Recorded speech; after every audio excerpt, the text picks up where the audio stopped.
네. 그러면 질문 드리겠습니다. 이거는 그때도 확인했는데 이것도 뜨면 너무 더워진다고. 이게 이거 들고 본인이 들고 가면 됩니다. 아, 네, 이렇게. 现在有5家电视台，这代表他们就问问题，他问了我就跟你说，那你回答的内容呢，可能我是 MBN 的记者金문영，可以跟你们分享 a lot of things I want to share. Yeah, okay. 채널 6개 채널이고요. 저는 JTBC 조소희 기자고요. 여기 MBN의 김문영 기자입니다. 네. 원더랜드 속에서 노래를 한 곡 부르게 되었는데요. 그 곡을 부르게 된 배경은 촬영 전날에 김태형 감독님이랑 음악 감독님 방준석 감독님이랑 같이 원더랜드 속 정인과 태주가 같이 만나는 장면에서 노래를 부르면 어떨까라고 제안을 해주셨어요. 그래서 감독님께서 미리 작사, 작곡, 또 편곡해 주신 곡에 조금 그냥 제가 힘을 보태는 것 뿐인데 많이들 좋아해 주시고 관심 가져주셔서 감사했고요. 그래서 그 촬영 전날에 같이 셋이서 모여서 숙소에서 촬영 마치고 머리를 맞대고 연습하면서 노래를 불렀던 기억이 납니다. 그리고 또 수지 씨도 그 노래 듣고 나서 너무 좋다고 작사 잘했다고 칭찬해줘서 그래서 또 기분 좋은 마음으로 촬영을 했던 기억이 납니다. 작사하실 때 태주의 일기 느낌으로 하셨을까요? 아니면 좀 배우 인간 박보검이 태주를 바라봤을 때 어떤 그 감정을 좀 표현하셨을까요? 그 태주 정인뿐만 아니라 원더랜드 서비스를 이용하는 사람들의 입장 그리고 현실에 남아있는 사람들의 입장을 조금 다 어우르려고 노력을 했고요.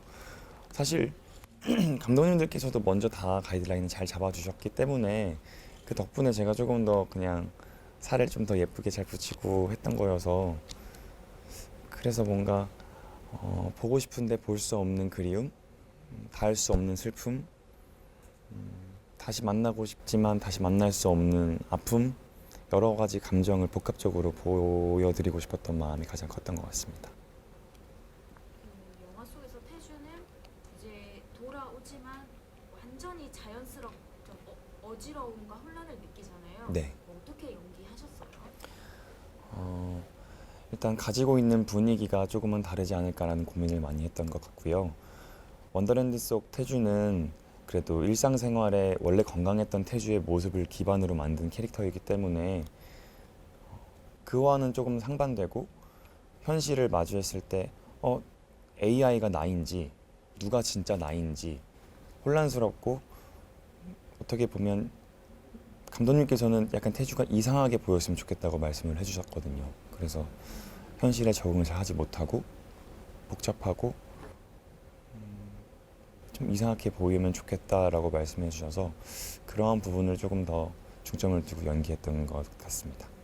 而且我小时候就很擅长玩这些电子啊，什么焊接啊，就很喜欢玩那种类型的。包括各种电器去研究它们，我喜欢拆装，所以就感觉好像终于有机会稍微接近一点，因为一直以来演的都是与这一方面完全没有关系的。 어렸을 때부터 원래 전자제품 좋아하고 조립하는 거 좋아하고 그런 물건들 관심이 많았었거든요. 그래서 드디어 내가 그런 것과 관계가 있는 영화를 하게 돼서 좋았었고 그리고 사실 이전에는 이런 거랑 저는 상관없는 영화를 많이 찍었거든요. 当然，很重要的是，当我知道有这么多很漂亮的男演员、女演员，就很养眼的那么一群人的时候，哇，好开心！当然也是很开心，终于在10几年后有机会再与金泰勇导演合作。 그리고 당연히 이 영화에 나오는 정말 너무 아름다운 남녀 배우분들, 그러니까 제가 눈호강을 했습니다. 이 영화를 찍으면서 그 정도로 너무 아름다운 분들이 많이 참여를 하고 또 당연히 10여 년 만에 또 김태형 감독님하고 다시 작품을 할 수 있다는 것이 저한테는 큰 이유가 됐습니다. 지금 통역도 다 소리 들어가죠? 여쭤보는 건데. 네, 네. 네. 저 그러면은 네. 그 김태용 감독님과 다시 한번 작업을 기대하셨었다고 또 이제 말씀하신 부분도 있어요. 좀 어떤 부분이 그 찍기 전에 기대됐고 실제 찍어보니 어떠셨는지. 听说一直期待跟金泰庸导演再次合作，那你是为什么等着他重新跟他合作的那个机会？然后这一次真正第二次合作之后呢，有什么感觉特别的？就为什么想再和他合作？对，然后呢，合作了有什么感想？因为他是非常善于挖掘，我觉得他是善于挖掘我身上的一些东西，那展示出来也是我很希望观众能够看到的一些东西。当然，我也很喜欢他电影的风格，和我也很期待看到不一样的自己啊。 일단 감독님은 저 안에 있는 새로운 것을 끄집어내는데 굉장히 그 좋은 어떤 기술을 가지고 계신 분이거든요.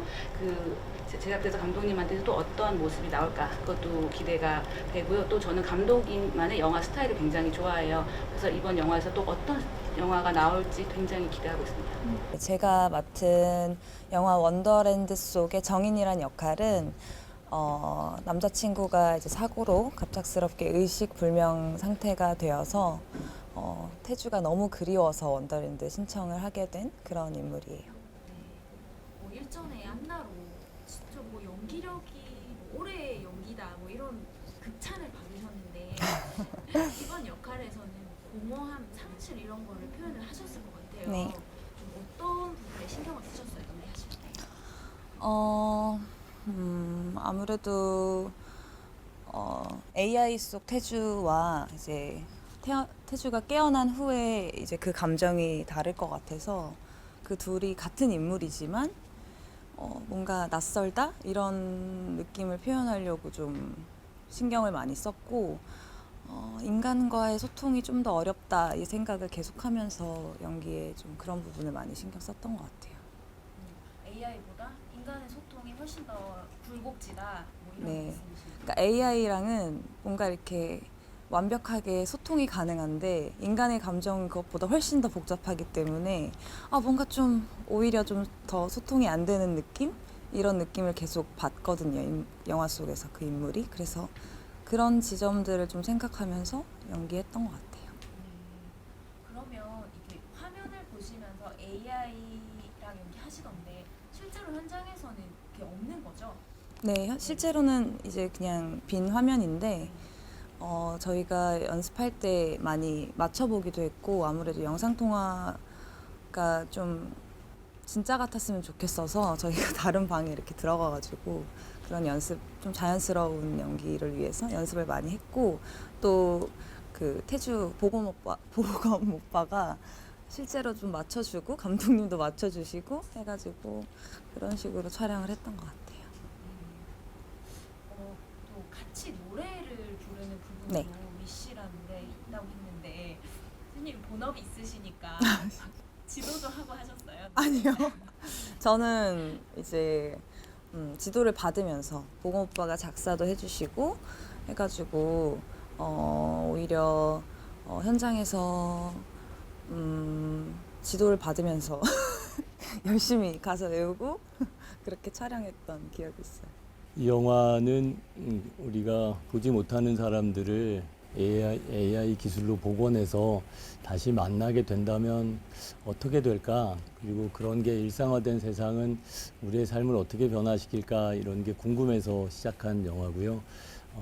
AI들과 함께 사는 많은 사람들이 나오는데 그 각각의 사연들을 통해서 이 그리움이 뭘까? 이런 생각을 좀 해볼 수 있으면 좋겠다고 생각했습니다. 인공지능을 알기 위해서 교수님들과 소통도 하고 좀 공부도 많이 하셨다고 들었거든요. 네네. 그 부분도 어떻게 좀 공부를 하셨는지 말씀해 주시면 좋을 것 같습니다. 네. 처음에 이 아이디어를 가지고 대본 작업을 한 건 2016년이었는데요. 그때 이제 뭐 여러 우연찮게 인공지능 관련된 책들을 보다가 잘 아시다시피 인공지능이 1950년대부터 발전하기 시작했지만 한 50년 동안 거의 발전이 없었잖아요. 그러다가 2010년 넘어서 갑자기 비약적으로 발전하면서 이제 사람들 사이에 회자가 되기 시작했고 모르겠어요. 그냥 영화책들 보다가 그냥 과학책들을 보기 시작했는데 그냥 재밌더라고요. 이게 하루하루가 달라진 세상을 어떻게 살아야 되나 이런 생각이 들기도 하고, 그러다가 그 중에 본 책 중에 이제 뭐 여러 책 중에 하나가 이제 카이스트의 김대식 교수님이 쓴 책이 있는데, 그래서 연락을 드려서 제가 이제 이런 이야기를 썼는데 혹시 어떻게 생각하시는지, 그러니까 시나리오를 보내고 교수님하고 이제 그 몇 년 동안 이제 같이 공부를 하기 시작했거든요.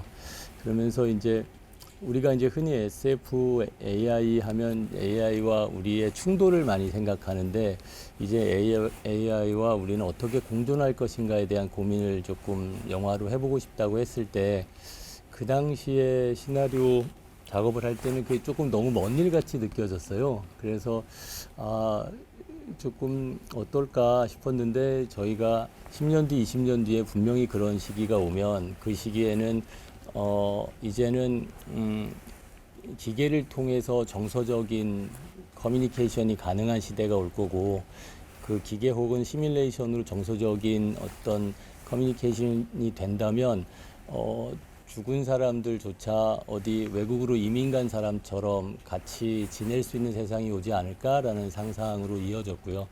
그러다 보니까 이제 우리의 삶이 계속 이제 확장되는 방식을 김대식 교수님하고 한 10년, 20년 안에 벌어질 수 있는 일, 그 안에서의, 그래서 이 이야기는 인공지능이라는 게 바로 우리 피부로 왔을 때 느껴질 수 있는 리얼리즘 드라마 같이 됐으면 좋겠다, 이런 접근을 많이 했습니다.